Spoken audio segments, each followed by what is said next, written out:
We start Cornwall 2024 by heading to St Day, a perfect central spot for exploring the coast. We left the Cotswolds at 6 a.m, braving all kinds of weather.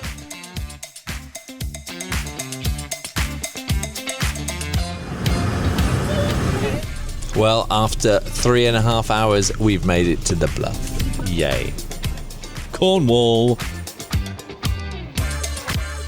And we start every trip to Hayle Beach and the Bluff with a full English, followed by a stroll down to the beach, soaking up the fresh Cornish sea air.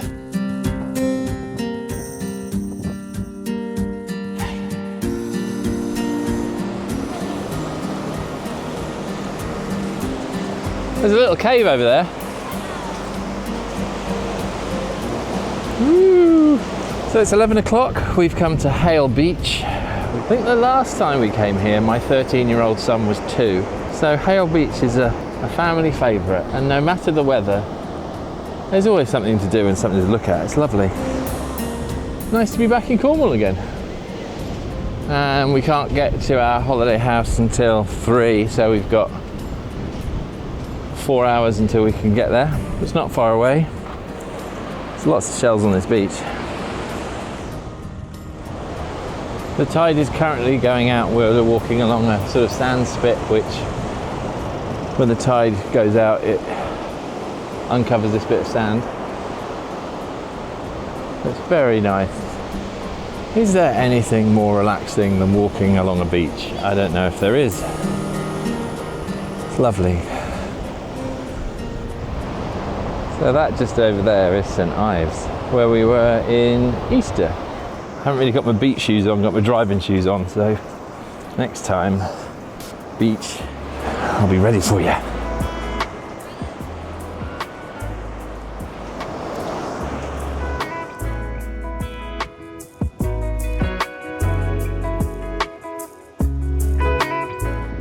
Next, we're driving to Hayle, a town known for its historic harbour. Wow, there's loads of fish. Mullet, grey harbour mullet. Not good eating, but very big and plentiful. We grabbed a coffee before heading to St Day.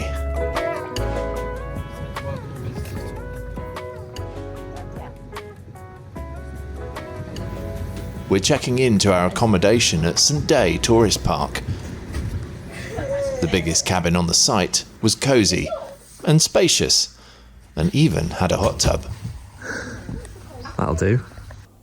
Right, after what can be described only as a very lovely but long day, and we're in a lovely unit here with a hot tub, enough bedrooms for all of us, a couple of bathrooms, and it's very nicely done. It always takes me a while to wind down on any break, so with everyone in bed, I'm relaxing with a 0% Guinness and working on my website. So what I'm doing here is, this is my editor's website.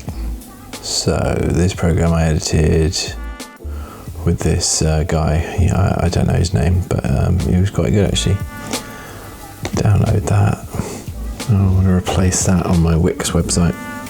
Change image, upload media, done.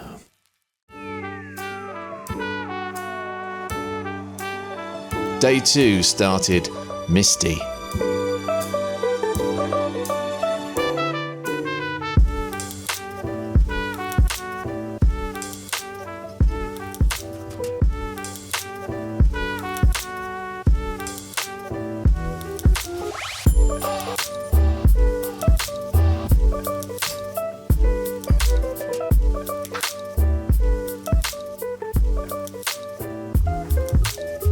After a relaxing morning in the cabin, we set out in search of a beach, only to find everyone else in Cornwall had the same idea. The only beaches we could find required an abseil. Lovely little beach.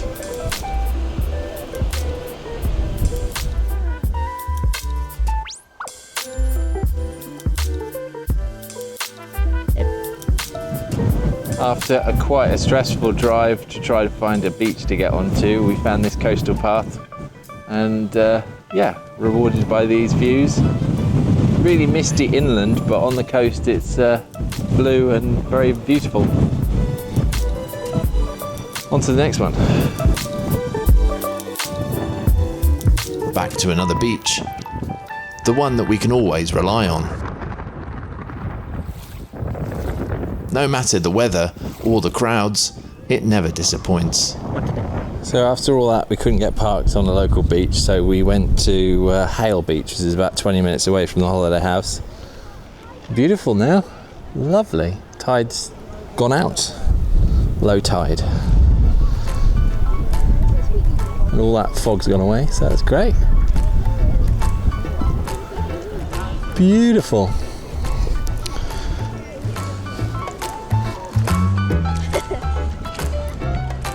This hat's a bit flappy in the wind.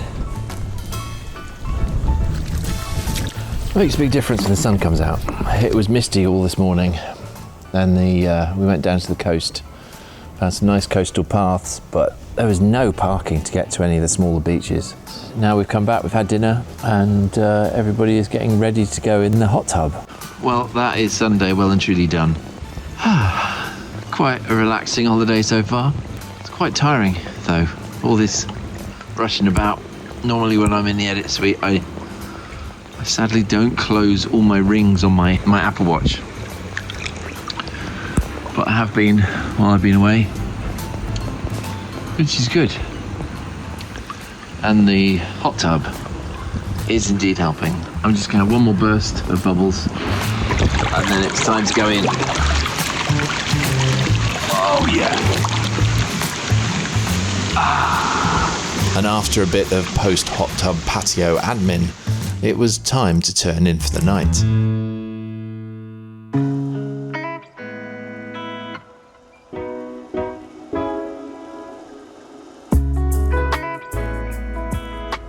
Our next day was spent with a relaxing day in St Ives.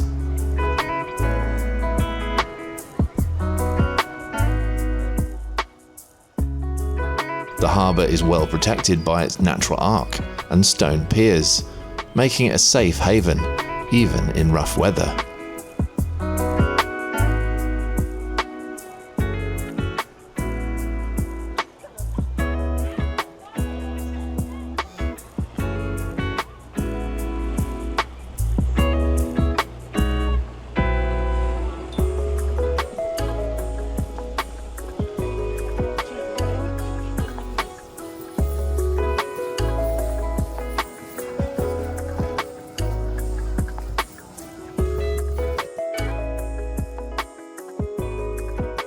The clear night gave us a beautiful view of the stars, the occasional satellite, and loads of moths.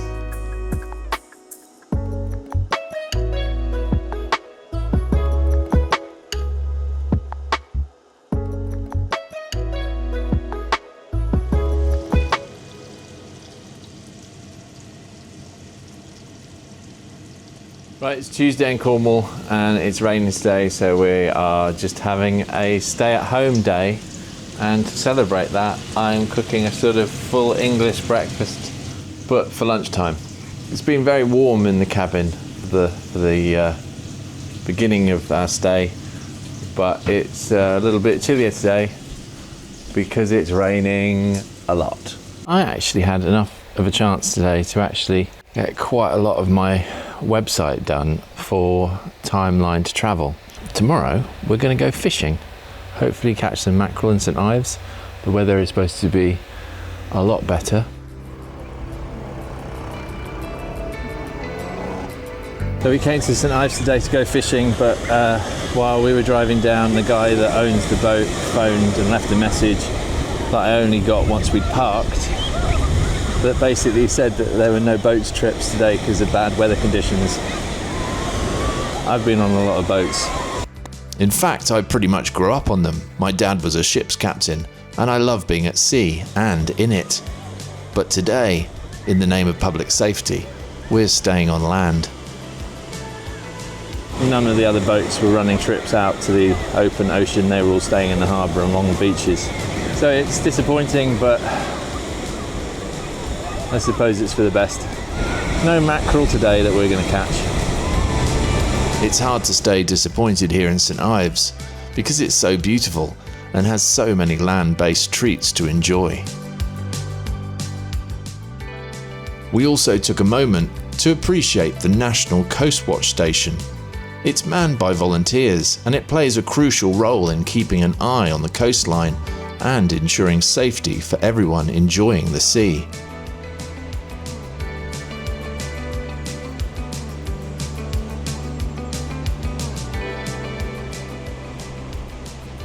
And with a keen eye, the Atlantic Ocean has many treats if you keep your eyes peeled.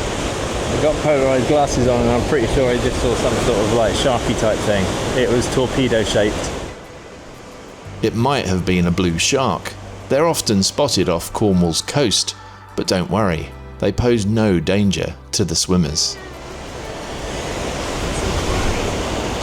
So all the beaches in St Ives today are very, very busy, and this is the beach where the St Ives Gallery is. Now we're going to go for a pasty.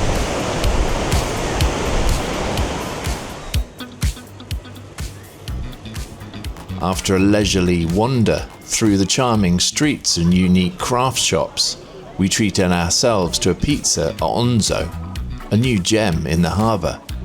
Their sourdough pizza was exceptional, crispy, flavourful, and the perfect way to cap off our day.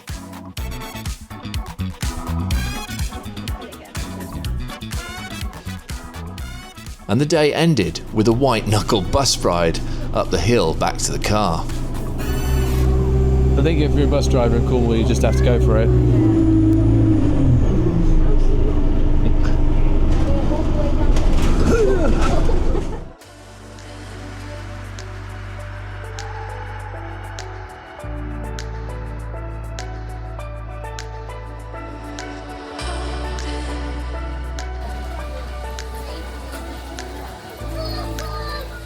We've come to Newquay Zoo today and it's surprisingly very sunny and quite busy. Newquay Zoo, established in 1969, is a charming site, though a bit on the small side and showing its age compared to some of the other zoos we visited. Oh, this is like a history. The animals are well cared for. And with the ongoing cost of living challenges here in the UK, smaller zoos like this need all the support we can offer during these tough times.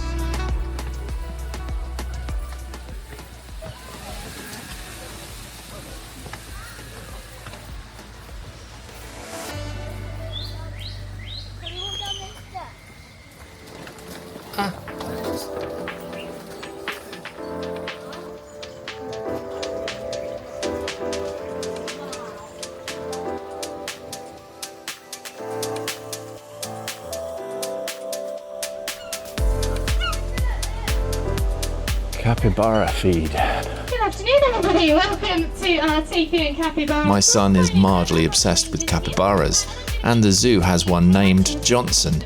It turns out he's best buddies with the baby seagulls.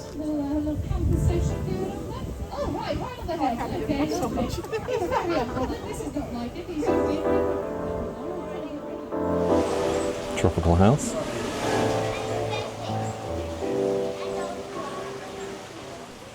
If you're planning a trip to Newquay Zoo, I'd suggest allowing 2 to 3 hours to see everything. Well, apart from the farm thing and Tippy's takeaway and the emergency exit, I think we've done everything. We exited through the gift shop and even ticked another one off the list as we found an emergency exit on our walk back to the car. That's in case the capybara gets out. Next, we headed to the Headland Hotel for lunch and a stroll down memory lane. Hiya, we're going to try the restaurant if that's okay. The story goes that my dad stayed here back in the 1940s during World War II. The Headland Hotel, with its grand Victorian architecture, has a rich history dating back to 1900. Well, I found the windiest place to do a pizza camera, but I think this is the hotel behind me that my dad was evacuated to during World War II when he was about 12 or 13. So he was evacuated from Bybury in the Cotswolds to here, the Headland Hotel. We're about to go in for a burger. Wow. So we asked a member of staff in the hotel whether there's any information about people who moved here during the war, evacuated. We said all that information was online. There's a couple of photos, but nothing specific about the actual evacuation. But also, excitingly, I thought to myself when I walked in, this place looks really familiar. And that normally means that I've seen it in a film or something. They filmed The Witches here. And that was a Jim Henson production, and all the cast and crew stayed in the hotel. So that's also quite exciting. So my dad was here in the 40s, and when they made that movie, all the cast and crew were here as well. Hey, what a place. The Headland Hotel. Amazing.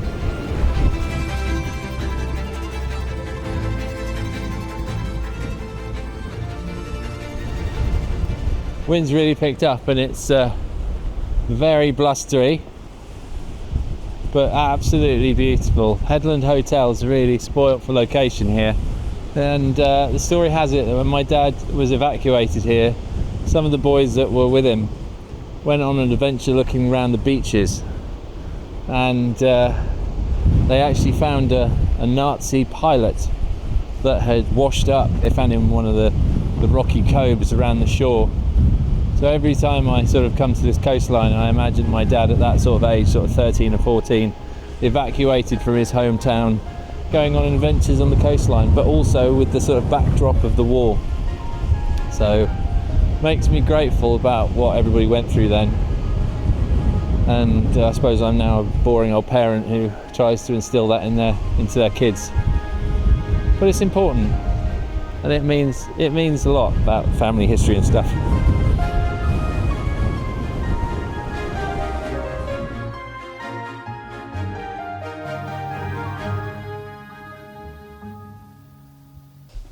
Oh, this deck's really hot.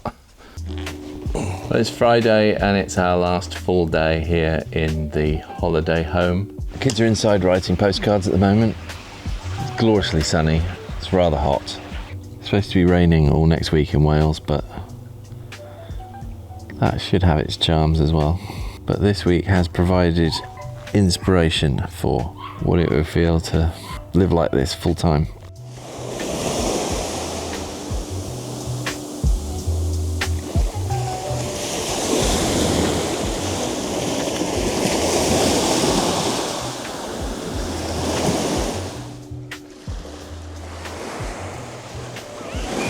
We made it back to St Ives on our last evening here, and we went to a lovely restaurant called Sintra. It was a seafood tapas place right on the harbour, and it was lovely. Oh, beautiful. The moon's up. When we arrived in Cornwall at the beginning of the week, the moon was just a little sliver, but now it's nearly full. A very nice end to what has been a great week here in Cornwall. Next week, we're going to Wales. In our next video, we're heading north for trains, more zoos, and a whole lot of walking.